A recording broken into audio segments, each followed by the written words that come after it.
You don't really want me to commentate over this, do you? Okay, if you insist. Well, here I am, purifying all of the remaining Shadow Pokemon. I should really speed this up, but hey, just want to talk about the ones that get purified. Here we have Pinsir. It's a Pinsir, it learns moves, it does things. This took a long time, ladies and gentlemen, a very long time indeed. Like 3.5 hours. Not consecutively, of course, I took breaks. Sometimes. All to show you all of the Shadow Pokemon. And because there's one super secret last boss battle that you need to see before I finish the game. Apologize for the lag that might be in some of these, my computer is being weird. Can't help it, some recording lag, if you want to be technical about it. Electabuzz has the stupidest animation ever. Just waving its arms around, seriously stand still. Open door to its heart. And we get Cross Chop, that's an alright fighting type move. It's pretty powerful but it misses quite a lot. Follow Me, is all I can say for that one. Thunder Wave, that's pretty good actually. And Thunderbolt, can't complain about that. And if you could, no one would listen. And then we get the Ribbon. And no nickname. Moving on. Okay, now we have Poliwrath, water fighting type. It's a weird type combination to be honest with you, but hey. It doesn't really learn any moves, which is a shame. It's kind of just evolves and that's it. We'll see what it gets here though.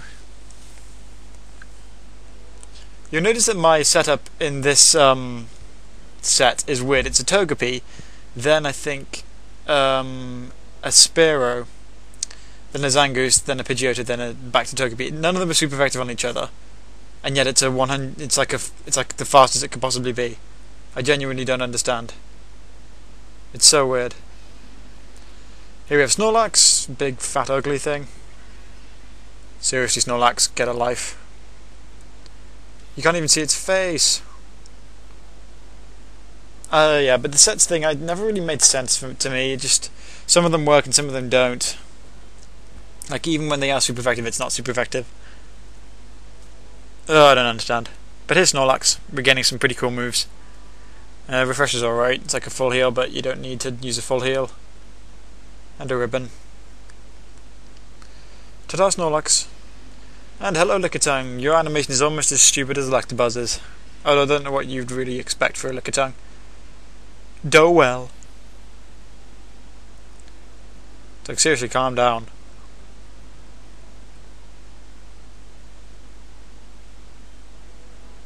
Yay!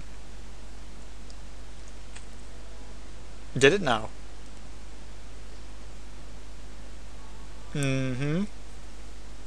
What else do we get?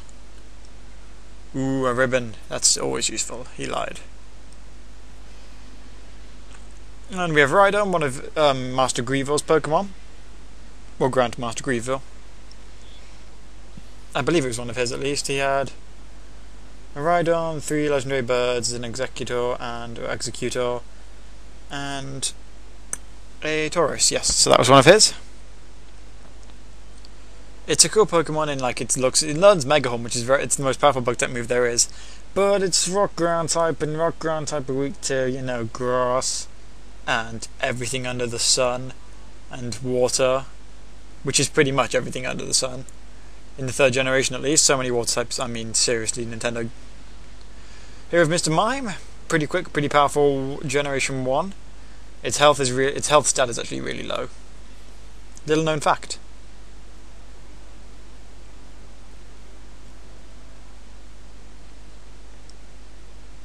Come on now, what do we get? What do we get? Is it something good? Oh, it's Psychic. Yeah, Psychic's cool. Follow Me, that's not very good from Mr. Mime, unless you're... Well, no, Psychic isn't immune to any type, is it? No. So, I don't know about that one.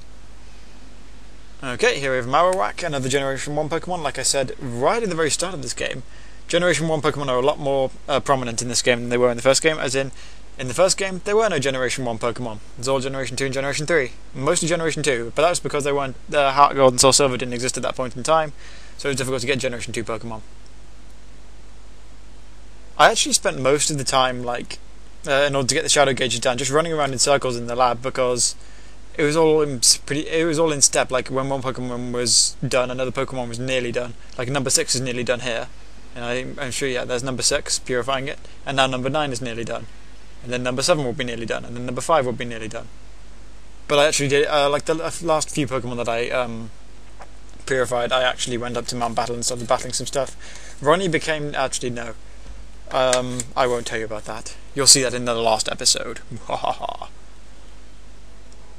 So, Dugtrio were getting Earthquake. Dugtrio are pretty good. Very, very fragile. Like, a gust of wind could knock them over, despite them being embedded in the ground. But Earthquake are pretty good. Earthquake are pretty good. Earthquake is pretty good. And I get a ribbon. Not sure what the ribbon's for. It's just to prove that it used to be a shadow Pokemon, I guess. Okay, here we have Hitmonlee. Hitmonlee is the equivalent to Hitmonchan. I believe I've already purified Hitmonchan. So here's Hitmonlee. Obviously, it's obviously a play on Jackie Chan. You can tell. Good for Hitmonlee. What do we get? High jump kick. That's pretty good, I guess. High jump kick. Refresh. Anything good? Brick break. Nope. Mind reader. That's kind of gimmicky when combined with high jump kick, because it means you can never miss. So, and high jump kick is really powerful. It's like one of the most powerful fighting type moves. Well, it's not the most powerful, but it's pretty powerful. Okie dokie, here we have number 5, which is the Solrock. Solrock are cool. I guess you could say they're quite rockin'. And. Can you believe this entire video is just this animation over and over again with different Pokemon in the middle? Neither can I. What has my life come to? Solrock regained some cool moves. But, I was considering using one like I was more considering using Lunatone. But, whatever. Moving on. Shing. Hello, Lapras. You're a pretty cool Generation 1 Pokemon that I never use because I don't really like them that much. You're cool in Orange Islands, in the Pokemon anime. Then you had to go away. Glum. So what does Lapras get? Did anything good? I wasn't really looking at them when I was playing the game. Hydro Pump. Alright. That's awesome. Ish. Heal Bell. That's not very well known, so yeah, it's pretty cool. That is a Pokemon XD exclusive move right there. Quite a few, all of the Shadow Pokemon end up with the Pokemon XD exclusive move. For example, Butterfree ends up with Morning Sun, which it can't normally learn. But I got rid of Morning Sun because I don't really like it. It's not as... I mean, it's useful for like metagame stuff, but I'm not doing metagame stuff here. I'm here to have fun, not to play metagame. Manectric. Quite underrated, I think. I quite like the Electrike and Manectric family. Used them a couple of times. Refresh, yay, refresh. Most of the moves are either like Refresh, Follow Me, Helping Hand, or Heal Bell, or something dumb like that. Just a non-damaging move that isn't particularly interesting. Here we have Starmie.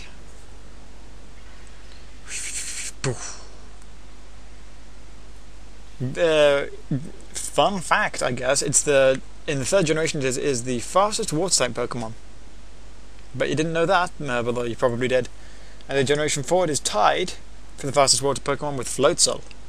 Haha, gets Waterfall, pretty decent water-type move, gets less decent in 4th generation because Starmie's special attack is higher than its attack. But we'll get into that when we get into the 4th generation. Ice Beam, that's a pretty decent move. Can't complain. Ice is a good offensive type. Here we have Scyther, who has a dumb animation as well. You notice that 7 is empty. That is because I have only 8 Shadow Pokemon left. There's no need for another set. So 7 becomes empty. And in the next one, I think 8 will be empty. It's kind of weird having a fire Pokemon being super effective on another fire Pokemon, but I know that's the rock type in my cargo. Anyway, Scyther gets a cool amount of moves. There we go. The 8 is empty now. Here's number 1. Here's a Pokemon that lots of people are excited about. Salamence. One of the first Pokemon you see in this game. Fun fact. Yeah, that really isn't all that fun. This is the first Pokemon you control in this game, fun fact. Not really fun fact, but still fun fact. What does it get? It gets lots of good moves, I remember. Dragon Claw, excellent dragon type move, probably one of the best ones out there. Refresh, yeah, it's alright. Don't go complaining. Oh, it gets a ribbon, I don't know what else it gets. I probably show it later, but I don't show it later, so never mind. Arctic Uno.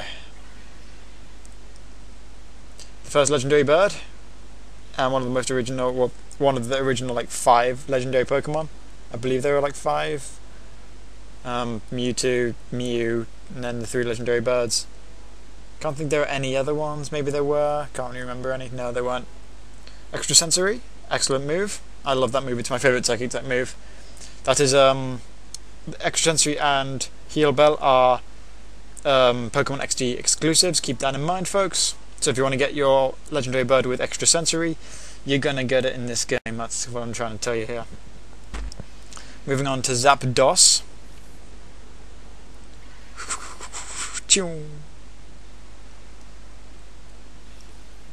Zapdos looks cool in this game, I'm not gonna lie. Articuno looks pretty cool as well, I have to say. So what do we got here? Well, you're going to be noticing a little trend. We get Extrasensory. We also get Baton Pass. Metal Sound, that's an interesting one. And then Thunderbolt, because we all need a decent attacking move. But yeah, Extrasensory is a good move. I can't stress that enough. And finally, Moltres. I only noticed that like a year ago. It's Arctic Uno, Zapdos, and Moltres.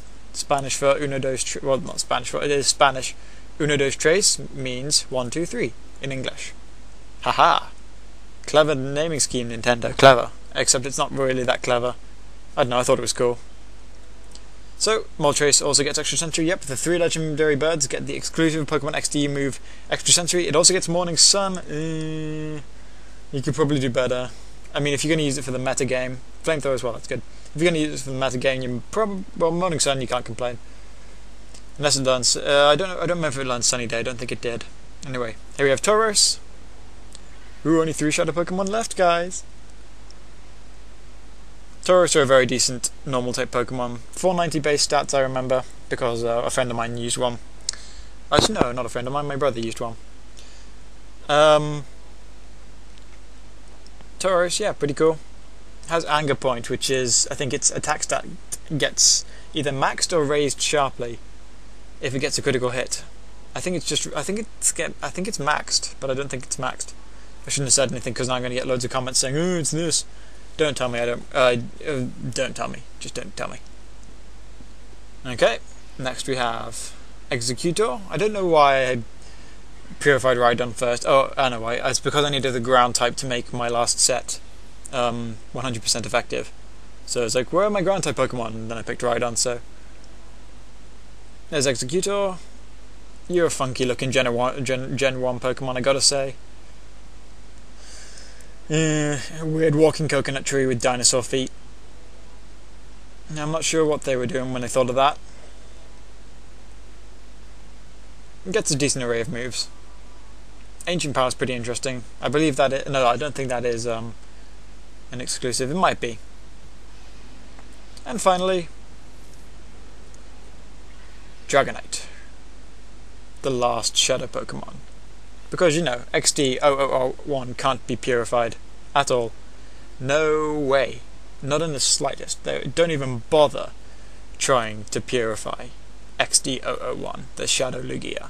Because there is no way. Absolutely no way. No way.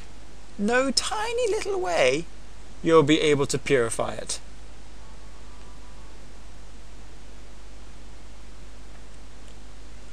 Or is there?